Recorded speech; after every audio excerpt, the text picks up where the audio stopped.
bem? O tema de hoje interessa certamente a muitos porque vai envolver a sua futura atuação profissional, que é justamente o seguinte: como que é o cotidiano, como que é o dia a dia de um membro da advocacia pública?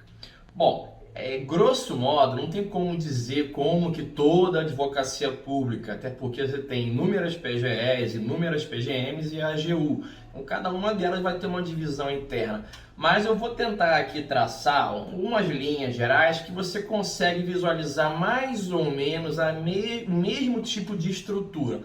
Basicamente, como que funciona então a advocacia pública? Como qualquer órgão, instituição pública, ela tem lá os seus setores. Então você tem a instituição, vamos supor o meu caso como exemplo, a AGU. Você tem lá a Advocacia Geral da União. E você vai ter inúmeros departamentos, setores, enfim, as divisões funcionais para fins de racionalização no trabalho. Não seria lógico, coerente, até mesmo seria até complicado de gerir que todo mundo, se imagina uma PGE inteira, uma AGU inteira, uma PGM, cada um fizesse de tudo, sem nenhuma divisão, sem nenhuma especialização. E aqui quem é da advocacia privada certamente já sabe que a advocacia privada também se divide em nichos. Ainda que seu escritório tenha, sei lá, 10 ramos de atuação, você vai ter ali um pessoal, então vai ter uma atuação diferenciada para uma causa de juizado especial civil, para uma causa penal, quando tem prisão. Sem desmerecer um ou outro, a maneira de atuação, a atenção são situações diversas.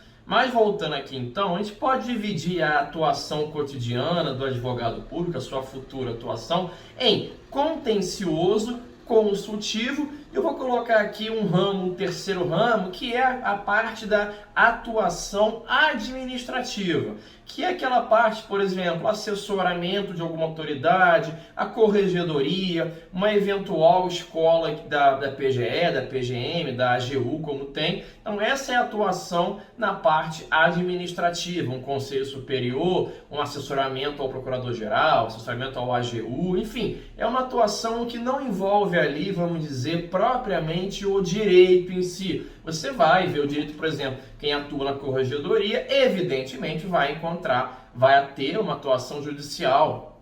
Só que não é aquela atuação que todo mundo imagina, todo mundo tem em mente, que é justamente o contencioso e o consultivo. Mas eu coloco sempre esse terceiro pé, que é a atuação na esfera administrativa do próprio órgão.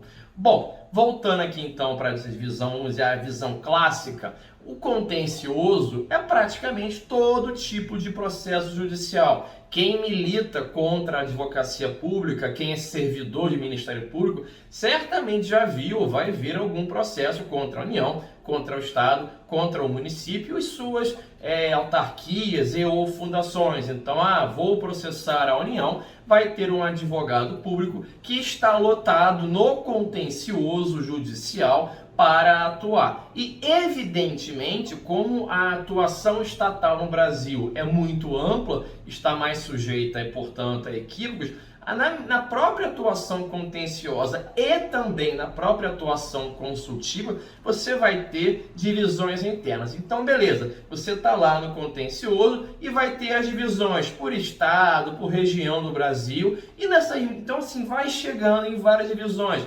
O contencioso, mas eu atuo só com processos que envolvam militares. Eu sou do contencioso, mas eu atuo com processos que envolvam serviço público. Ou sou do contencioso e atuo com processos que envolvam juizados especiais federais, ou numa PGE, por exemplo, até PGM, juizados especiais fazendários.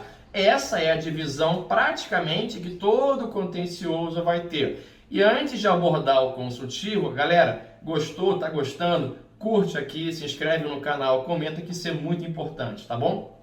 Voltando, então, se você vai ter a divisão do contencioso, consultivo, e cada um deles, o consultivo também, vai ter a sua divisão.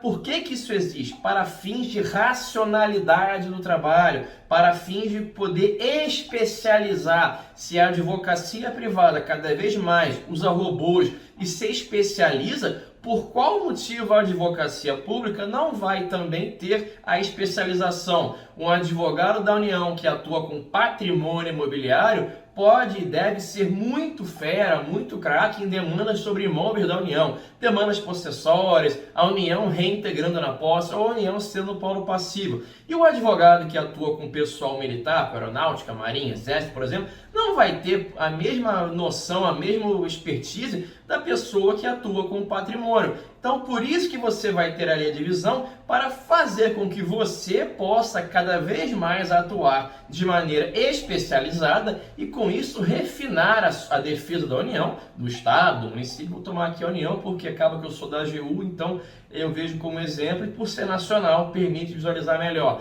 Então essa divisão do contencioso em especialização em departamentos, setores, coordenações e tal, também você vai ter maneira espelhada no consultivo. Mas aqui na esfera federal, nos ministérios, e na esfera estadual e municipal, quando houver, na esfera das secretarias de governo, Secretaria Municipal de Transporte, Secretaria Municipal de Saúde, etc. Vamos supor, uma PGE tem um consultivo que se divide por secretarias. Então, cada secretaria vai ter lá um membro da advocacia pública para assessorar. Mas vamos supor que as secretarias são muito grandes, demandas complexas, e aí na própria secretaria tem a divisão. Então, você, futuro membro de uma PGE, futuro membro da advocacia pública, estará lotado no consultivo de uma PGE ou no consultivo de uma PGM. Você vai estar no consultivo. Mas beleza, aonde no consultivo? Você vai prestar o assessoramento jurídico à secretaria ou ao Ministério X. Nesse ministério, nessa secretaria X, você vai trabalhar com assuntos de licitação. É um tema que todo órgão, toda instituição tende a ter advogados, membros ou então setores só para lidar com licitação e contratos, porque é praticamente a vida do próprio órgão, a vida da instituição. Quer comprar um copo, quer fazer uma obra nacional, quer fazer qualquer coisa para a sua existência, o seu mistério institucional, vai precisar licitação ou dispensa? É inexigível? Então, repare que você vai ter o setor de licitação e contratos no Ministério X, o setor, coordenação, departamento de pessoal, o setor de inativos. Aí, galera, a divisão interna vai pela União, pela autarquia federal, pelo Estado, enfim. Mas, assim, estruturalmente, você traça uma linha mestra e você vê a divisão no contencioso e no consultivo. E, evidentemente, todo órgão também vai ter da advocacia pública a sua atuação administrativa, porque é obrigatório o controle interno. Então, o controle interno prevê, por exemplo, a questão correcional. O membro da advocacia pública está sendo desidioso no seu trabalho, cabe à corregedoria apurar. O membro da advocacia pública perdeu um prazo importante, causou um prejuízo, dilapidou o patrimônio, enfim, enriqueceu ilicitamente. Portanto, seu cotidiano como membro da advocacia pública vai ser atuar no consultivo, no contencioso ou na parte administrativa. E, grosso modo, a sua função é resolver problemas, ou judicial ou um problema consultivo. Essa é o seu cotidiano. Você todo dia vai atuar com processos judiciais, com processos de consulta judicial no órgão, na secretaria e tal, ou na sua própria esfera administrativa daquele seu órgão. É interessante dizer que o advogado, tanto privado como público, ele resolve, descasca abacaxis. Geralmente a pessoa vai, dificilmente alguém procura um advogado quando está tudo bem. Quero me separar, olha, eu quero fazer uma licitação. Você vai levar um problema para o advogado privado ou público e ele vai analisar e ali vai traçar a melhor estratégia. Claro que na advocacia privada não tem as limitações, os controles legais, normativos, que incidem apenas na área pública. O advogado privado não precisa licitar a cadeira, não precisa fazer uma seleção simplificada para estagiário, ele pode chegar lá e contratar. Mas, grosso modo, o advogado público ou privado, ele é um resolvedor de problemas. Quem for ficar no consultivo, eu já fiquei um tempo no consultivo, você vai receber problemas diariamente para resolver por meio de consultas, de reuniões.